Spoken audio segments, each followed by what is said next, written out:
بسم اللہ الرحمن الرحیم۔ السلام علیکم دوستو، دنیا بھر کی خبروں میں آج آپ سنیں گے، لیکن اس سے پہلے اگر ہو سکے تو سبسکرائب اور لائک ضرور کر لیں، شکریہ۔ بھارت نے چینی کمپنیوں کے ساتھ $60 کروڑ کے معاہدوں پر کام عارضی طور پر روک دیا۔ ترکی میں شدید بارشوں، سیلاب اور کئی فٹ بلند دیو ہیکل بگولوں نے تباہی مچا دی۔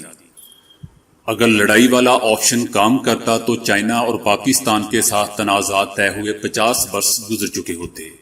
بھارتی سابق فوجی افسران۔ امریکی سائنسدان کا دعویٰ کہ کورونا صرف 34 منٹ میں مر سکتا ہے۔ اس کورونا کا مقابلہ جس حد تک کر سکتے تھے کیا، اب اس نے ہمیں گھٹنے ٹیکنے پر مجبور کر دیا۔ رابرٹ ریڈفیلڈ۔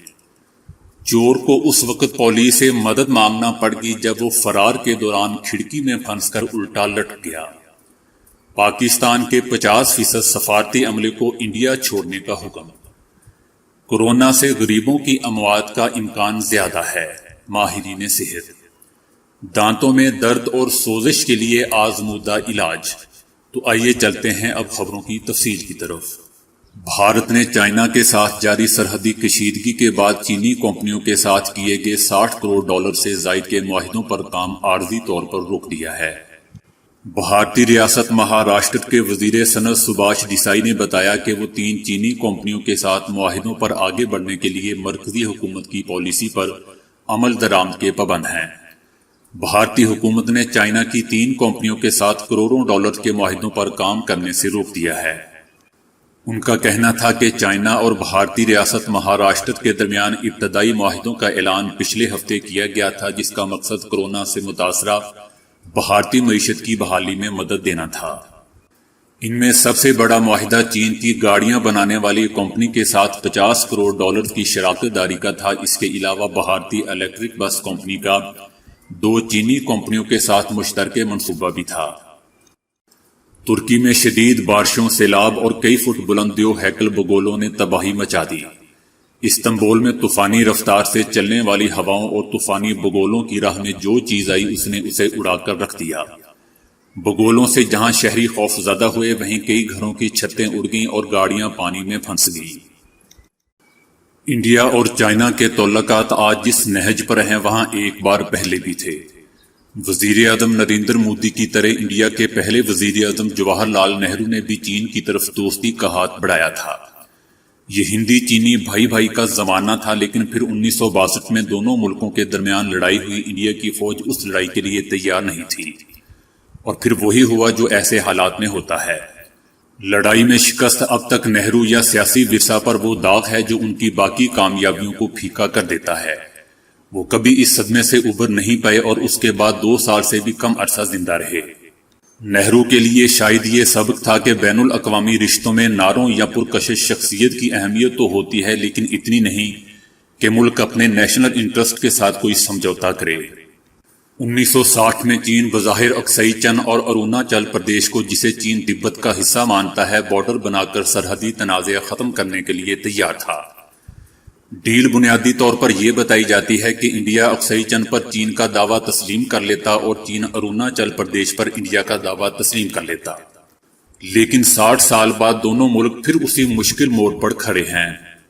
مسٹر نریندر مودی نے اپنے دور اقتدار کے پہلے 6 برسوں میں چائنا سے اپنے روابط پر خاص توجہ دی ہے۔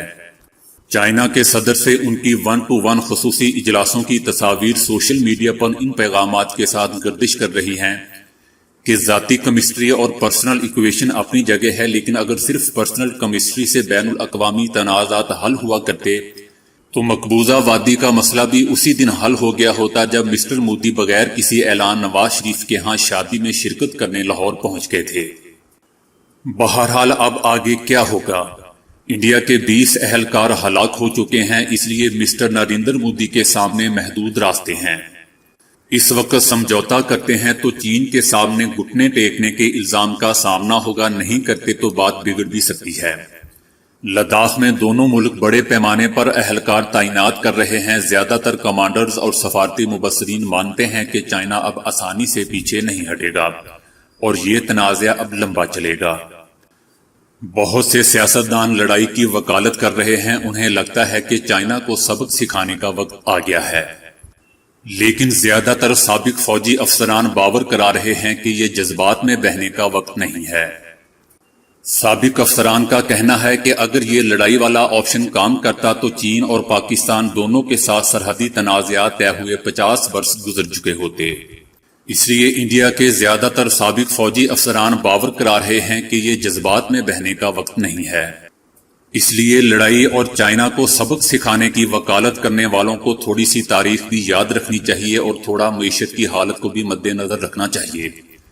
لڑائی میں نقصان صرف دشمن کا نہیں ہوتا، تو دوسرا راستہ ہے کہ چائنا کو مالی نقصان پہنچایا جائے۔ یہ مطالبہ بھی آج کل بہت مقبول ہو رہا ہے کہ انڈیا چین سے درآمدات روکتے، چین سے درآمدات روکتی جائیں گی تو اس کا دماغ ٹھکانے آ جائے گا۔ لیکن کوئی بھی سمجھدار تجزیہ نگار آپ کو بتائے گا کہ انڈیا میں الیکٹرانکس سے لے کر آٹو اور فارما انڈسٹری تک مینوفیکچرنگ میں چین کی سپلائی کتنا کلیدی کردار ادا کرتی ہے۔ وہاں سے صرف تیار شدہ سامان ہی نہیں آتا، انڈیا میں بننے والے سامان میں بھی چائنیز امپورٹ کیے جانے والے کل پرزے اور خام مواد اتنی بڑی تعداد میں استعمال ہوتے ہیں کہ ان کی سپلائی کا متبادل تلاش کرنا آسان نہیں ہے۔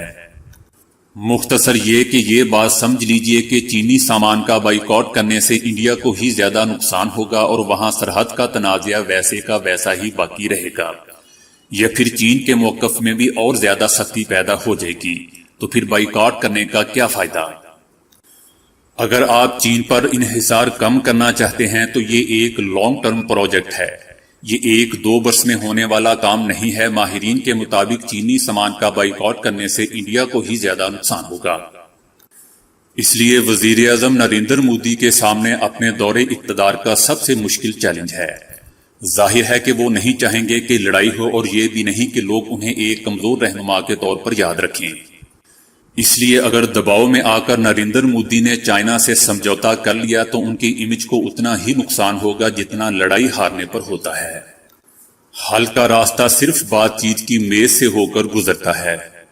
مودی سرکار کو اس آپشن پر دھیان دینا چاہیے جو سابق بھارتی افسران نے دیا ہے کہ اگر لڑائی والا آپشن کام کرتا تو چین اور پاکستان دونوں کے ساتھ سرحدی تنازعات طے ہوئے 50 برس گزر چکے ہوتے۔ امریکی سائنسدان نے دعویٰ کیا ہے کہ تحقیقی مطالعے سے یہ بات ثابت ہوئی ہے کہ سورج کی تیز شعاعیں کورونا کو صرف 34 منٹ میں ختم کر سکتی ہیں۔ ریسرچ میں دعویٰ کیا گیا ہے کہ برطانیہ میں اس ہفتے ٹیمپریچر میں اضافہ ریکارڈ کیا جا رہا ہے جو کورونا سے متعلق مثبت رہے گا۔ سورج کی تپش اور تیز شعاعیں کورونا کے پھیلاؤ کو بھی روکیں گی اور ممکنہ طور پر ملک میں کورونا کا رسک کم سے کم ہوگا۔ انہوں نے مزید کہا کہ امریکہ سمیت دنیا کے دیگر ممالک میں سورج کی روشنی زمینی سطح پر موجود 90% کورونا کو ختم کر سکتی ہیں۔ لیکن دوستو یاد رہے کہ مذکورہ تحقیق سائنسدان کی انفرادی کوشش ہے جس پر حتمی رائے قائم نہیں کی جا سکتی۔ امریکہ میں متعدی امراض سے بچاؤ کے ادارے کے ڈائریکٹر رابرٹ ریڈ فیلڈ نے کہا ہے کہ کورونا نے امریکہ کو گھٹنے ٹیکنے پر مجبور کر دیا ہے۔ ان کا یہ بیان ایک ایسے وقت میں سامنے آیا ہے جب امریکہ کی کئی ریاستوں میں کورونا کے باعث مریضوں کی تعداد میں اضافہ دیکھنے کو مل رہا ہے۔ انہوں نے یہ بات کانگریس کے سامنے کہی۔ دوستو امریکہ میں اب تک 1,20,000 سے زائد افراد ہلاک ہو چکے ہیں جبکہ 23 لاکھ کے قریب متاثر ہو چکے ہیں۔ ریڈ فیلڈ کا کہنا ہے کہ ہم اس کورونا کا مقابلہ جس حد تک کر سکتے تھے ہم نے کیا، اور اب اس نے ہمیں گھٹنے ٹیکنے پر مجبور کر دیا ہے۔ انہوں نے کہا کہ ہمیں اس چھوٹے سے کورونا کے لیے شاید $7 کھرب خرچ کرنے پڑے۔ برطانیہ میں ایک چور کو اس وقت پولیس سے مدد مانگنا پڑ گئی جب وہ واردات کے بعد فرار کے دوران گھر کی کھڑکی میں پھنس گیا۔ پولیس کا کہنا ہے کہ 53 سالہ مولٹن نے حکام سے رابطہ کیا اور بتایا کہ وہ ایک گھر کی کھڑکی میں پھنسا ہوا ہے، اسے وہاں سے نکالنے میں مدد کی جائے۔ پولیس کا کہنا تھا کہ اس کا ایک پاؤں کھڑکی میں پھنس گیا جس کے بعد وہ الٹا لٹک گیا، اس کے بعد اس نے پولیس سے مدد مانگی۔ بھارت نے دارالحکومت نئی دہلی میں پاکستان کے ہائی کمیشن میں عملے کی تعداد کو 50% کم کرنے کا فیصلہ کیا ہے اور کہا ہے کہ اسلام آباد میں انڈین ہائی کمیشن کے عملے کی تعداد بھی اسی شرح سے کم کی جائے گی اور اس فیصلے پر 7 دن میں عمل کیا جائے گا، جبکہ پاکستان نے انڈیا کے اس اقدام کی مذمت کی ہے۔ پاکستان اور انڈیا میں تعینات سفارتی اہلکار اکثر و بیشتر ایک دوسرے کے سیکیورٹی اداروں کی جانب سے ہراساں کیے جانے کی شکایت کرتے رہتے ہیں۔ گزشتہ ہفتے اسلام آباد میں انڈین ہائی کمیشن کے غیر سفارتی عملے کے 2 اہلکاروں کو تھانہ سیکریٹریٹ کی پولیس نے تیز رفتار گاڑی سے راہگیر کو زخمی کرنے اور جعلی پاکستانی کرنسی رکھنے کے جرم میں گرفتار کر کے FIR درج کی تھی۔ بعد ازاں ان اہلکاروں کو انڈین ہائی کمیشن کے حوالے کر دیا گیا تھا۔ اس سے قبل 31 مئی کو انڈیا کی وزارت خارجہ نے 2 پاکستانی اہلکاروں کو الزام لگا کر انہیں ملک چھوڑنے کا حکم دیا تھا۔ کورونا کے مختلف پہلوؤں پر تحقیق کرنے والے لندن کے امپیریل کالج کے ماہرین کا کہنا ہے کہ بہت سی غریب آبادیوں اور غریب ملکوں سے حاصل کردہ ڈیٹا سے ظاہر ہوا ہے کہ کورونا سے ہونے والی اموات اور غربت کے مابین گہرا تعلق ہے۔ سائنسدانوں کی یہ تحقیق ایک ایسے موقع پر سامنے آئی ہے جب یہ دیکھا جا رہا ہے کہ غربت کے شکار طبقات اور پسماندہ ملکوں میں کورونا سے ہلاک ہونے والوں کا تناسب تیزی سے بڑھ رہا ہے۔ بھارت، نائجیریا اور پاکستان جیسے ممالک جہاں کم آمدنی والے افراد کی تعداد زیادہ ہے، وہاں کورونا کی وبا تیزی سے پھیل رہی ہے۔ ماہرین کا کہنا ہے کہ صرف 3 باتوں کو لے لیجئے: کیا ہاتھ دھونے کے لیے سب کو صاف ستھرا پانی میسر ہے؟ کیا سب اپنے گھروں میں رہ کر کام کر سکتے ہیں؟ اور کیا سب کو ہاسپٹل تک رسائی حاصل ہے؟ ان کا کہنا تھا کہ ہم نے حساب لگایا ہے کہ امیر گھرانے سے آنے والے مریض کی نسبت غریب گھر سے آنے والے کورونا کے مریض کا اس مرض کی وجہ سے ہلاک ہونے کا 32% امکان زیادہ ہے، کیونکہ اسے ہاسپٹل تک رسائی نہیں ملتی اور اگر مل بھی جائے تو انتہائی نگہداشت کے بستر تک پہنچنا محال ہے۔ ماہرین کا مزید کہنا تھا کہ غریب خاندان کے بہت زیادہ افراد اپنے موروثی مکان میں اکٹھا رہتے ہیں، ان میں بوڑھے، جوان اور بیمار سبھی شامل ہیں۔ اب ظاہر ہے کہ یہ ایک دوسرے سے جسمانی فاصلہ قائم نہیں رکھ سکتے۔ غریب علاقوں کی اکثریت کھیتی باڑی کرتی ہے، فصل کی کٹائی کے وقت یہ کس طرح گھروں میں رہ سکتے ہیں؟ ماہرین کا کہنا ہے کہ موجودہ غیر منصفانہ طور طریقوں کو دیکھتے ہوئے یہی کہا جا سکتا ہے کہ غریب ترین افراد انفیکشن سے مشکل سے خود کو بچا پائیں۔ ماہرین نے حکومتوں پر زور دیا ہے کہ وہ کورونا کی وبا کے پیش نظر اپنی غریب آبادیوں کو ہاتھ دھونے کے لیے کم از کم صاف پانی ہی مہیا کر دیں اور ایسی کمیونٹی کے لیے صحت کی سہولتوں میں بھی اضافہ کریں۔ دانتوں میں درد اور سوزش جیسے مسائل کو کبھی بھی کم اہمیت یا نظر انداز نہیں کرنا چاہیے، لیکن ڈاکٹر کے پاس جانے سے قبل ایک بار گھریلو ٹوٹکے ضرور آزمانے چاہیے، کیونکہ ماہرین کہتے ہیں کہ گھریلو ٹوٹکوں کے ذریعے دانتوں کے تمام امراض کا علاج ممکن ہے۔ یہ ٹوٹکے نہ صرف آپ کو دانتوں بلکہ منہ کے دیگر امراض سے بھی محفوظ رکھ سکتے ہیں۔ ماہرین کے مطابق ذہنی دباؤ اور دانتوں کی صحت میں ایک ربط یا تعلق ہے۔ ذہنی دباؤ کے شکار افراد میں قوت مدافعت کا نظام کمزور ہو جاتا ہے، جس کی وجہ سے وہ ایسے بیکٹیریا سے لڑنے کی صلاحیت کھو بیٹھتے ہیں جو مسوڑوں یا دانتوں کے امراض کو جنم دیتے ہیں۔ لہٰذا مسوڑوں یا دانتوں کے امراض سے بچنے کے لیے ضروری ہے کہ ذہنی دباؤ کو اپنے اوپر حاوی نہ ہونے دیا جائے۔ 1 کپ گرم پانی میں نمک کو حل کر کے تقریباً 30 سیکنڈ تک ایک گھونٹ منہ میں رکھنے کے بعد اسے باہر پھینک دیا جائے۔ اس ایکسرسائز کو دن میں کئی بار دہرانے سے آپ مسوڑوں یا دانتوں کی سوزش سمیت دیگر انفیکشن سے محفوظ رہ سکتے ہیں۔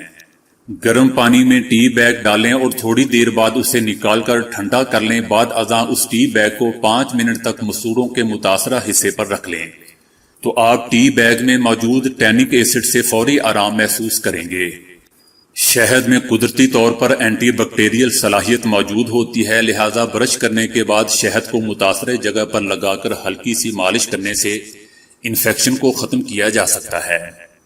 کروندے کا جوس بیکٹیریا کو آپ کے دانتوں سے چمٹنے سے باز رکھتا ہے، لہٰذا روزانہ تقریباً 4 اونس تک کروندے کا جوس ضرور پئیں۔ لیموں کے رس میں نمک ملا کر ایک پیسٹ بنا لیں اور پھر اسے اپنے دانتوں پر لگائیں۔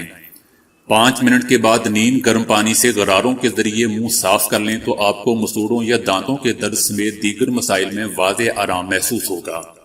صرف لیموں ہی نہیں بلکہ وٹامن سی سے بھرپور دیگر غذائیں جیسے مالٹا، انگور، اسٹرابری جیسے دانتوں کے لیے بہت اچھے تصور کیے جاتے ہیں۔ وٹامن سی ایک اینٹی آکسیڈنٹ ہے جو آپ کو مسوڑوں یا دانتوں کے مختلف مسائل سے پیدا ہونے والے امراض سے محفوظ رکھتا ہے۔ دانتوں میں سوزش کی صورت میں وٹامن ڈی کا استعمال زیادہ کریں، یعنی ایسی غذائیں کھائیں جن میں اس وٹامن کی کثیر تعداد پائی جاتی ہو، کیونکہ یہ نہ صرف پھولے ہوئے مسوڑوں یا دانتوں میں آرام دے گا بلکہ آئندہ سے اس بیماری سے حفاظت بھی کرے گا۔